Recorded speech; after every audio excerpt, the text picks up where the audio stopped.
Bible. Welcome to the Global Campfire. Rain or shine, winter or summer, wherever you are, whatever it is, welcome. Just glad to be here with you in this little safe oasis that we make for each other every day. We're all here for the same reason. We're all needing the same thing. We're all taking the next step forward. And we are literally all on the same page together. It's quite a place. And quite an honor to be here together with you today as we do that, take the next step forward. In our journey through the book of Genesis, we're in the third generation now after Abraham. So Abraham, Isaac, and now Jacob. And Jacob's a twin brother with Esau, and so we've gotten to kind of know that story a little bit. Has a little bit of echoes to Cain and Abel. We're also seeing something that's kind of interwoven into this family. Remember Abraham, right? He goes down to Egypt, and his wife Sarah, she's gorgeous, beautiful. The Bible says she's extraordinarily beautiful. And so Abraham claims that she's his sister, because she is his half-sister. And so there is this trickery going on. Then Abraham gets back into the land of Canaan and goes to Abimelech, the king of Harar, and tricks him the same way. But then Isaac is born, and he marries Rebekah, and they go to the same place, to the city of Harar, to King Abimelech. And Isaac says the same thing about his wife Rebekah. She's my sister. So, the Bible tells us the context. These men are,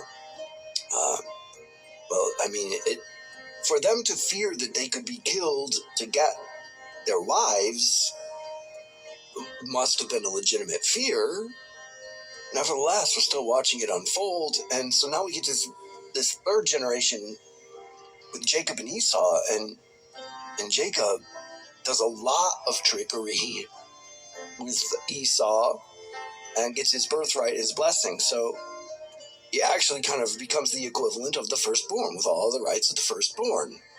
Esau wants to kill him for this, but Jacob's in collusion with his mom, Rebekah.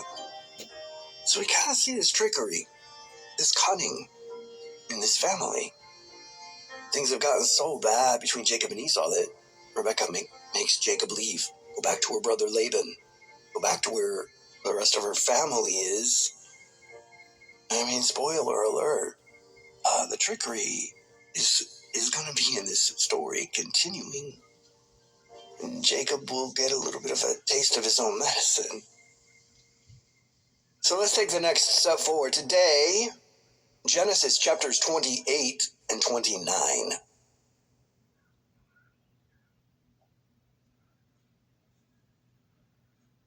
So Isaac summoned Jacob, blessed him, and commanded him, "Do not marry a Canaanite girl. Go at once to Paddan Aram, to the house of Bethuel, your mother's father. Marry one of the daughters of Laban, your mother's brother. May God Almighty bless you and make you fruitful and multiply you so that you become an assembly of peoples. May God give you and your offspring the blessing of Abraham, so that you may possess the land where you live as a foreigner, the land God gave to Abraham." So Isaac sent Jacob to Paddan Aram, to Laban, the son of Bethuel the Aramean, the brother of Rebekah, the mother of Jacob and Esau. Esau noticed that Isaac blessed Jacob and sent him to Paddan Aram to get a wife there. When he blessed him, Isaac commanded Jacob, "Do not marry a Canaanite girl." And Jacob listened to his father and mother and went to Paddan Aram. Esau realized that his father Isaac disapproved of the Canaanite women. So Esau went to Ishmael and married, in addition to his other wives, Mahalat, daughter of Ishmael, Abraham's son. She was the sister of Nebaioth. Jacob left Beersheba and went toward Haran. He reached a certain place and spent the night there because the sun had set. He took one of the stones from the place, put it there at his head, and laid down in that place. and he dreamed.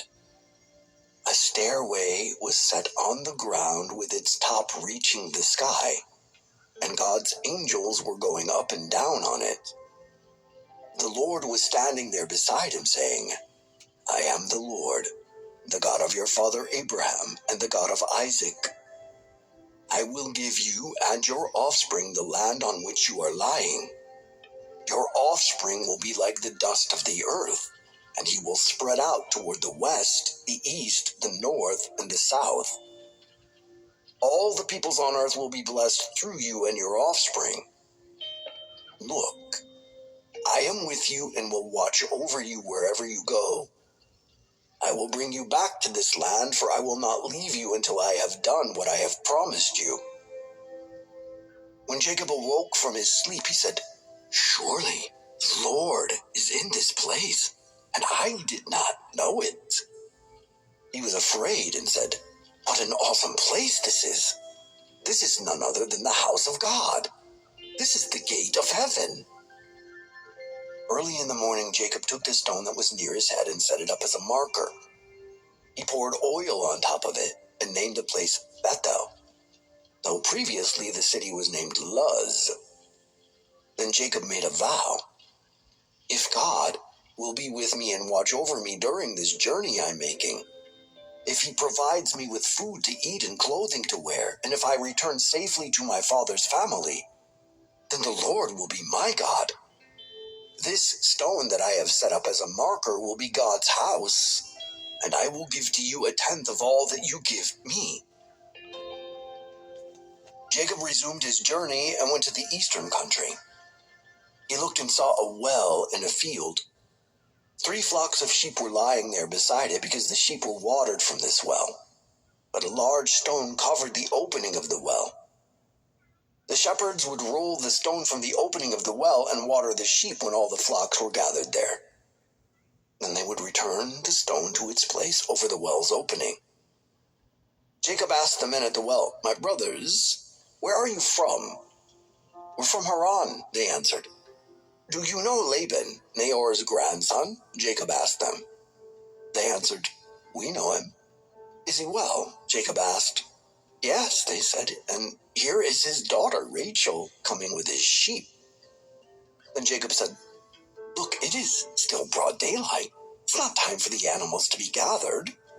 Water the flock, then go out and let them graze. But they replied, We can't until all the flocks have been gathered and the stone is rolled from the well's opening. Then we will water the sheep.